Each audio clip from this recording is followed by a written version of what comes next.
non-property tax revenues on a roughly $8 million budget would be $4,017,940. I can't remember what the total budget is. Ricky, do you remember? Wait a second. 8,295,336. 8,295,000. Roughly, without changes. Right, we've got to make some changes to that budget still. Right. We just talked about revenues. That's correct. When we get back to the budget, we're going to be talking about expenses, and there's some changes we've got to make there, like reducing transfer station expenses by $11,000. And that's in the transportation tipping fees line? Is that where you're going to Yes. take the 11? Yes, but we haven't got there yet. Right. Okay?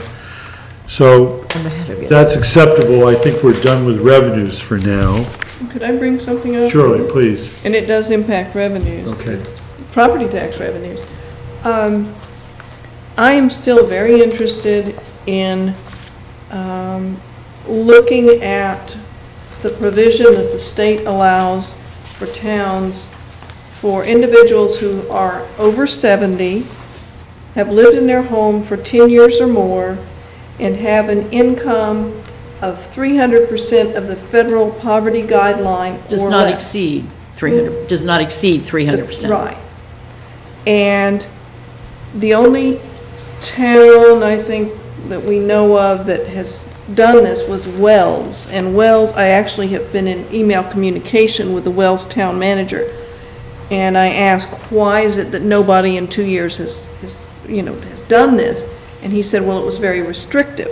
Well, Wells is a different place than Belfast. And for example, the poverty guideline for 2012 for one person, 300% of the federal poverty guideline is $33,510. So I don't consider that terribly restrictive. And for two people, it'd be $45,390. I think there are quite a few of our seniors who make less than that with their pensions or their Social Security. And I realize that this would decrease our income, but I also think that it's something that we really should consider, because those are the people who are so impacted by all of our property taxes going up. Now it would only, as far as I read it, would only impact the city taxes. So it would only defer the city taxes, and it would defer it until they passed away and the property changed hands, or if they sold or something. At that point, those taxes would come due. So the city would eventually receive that income, but it would be down the line. Plus interest.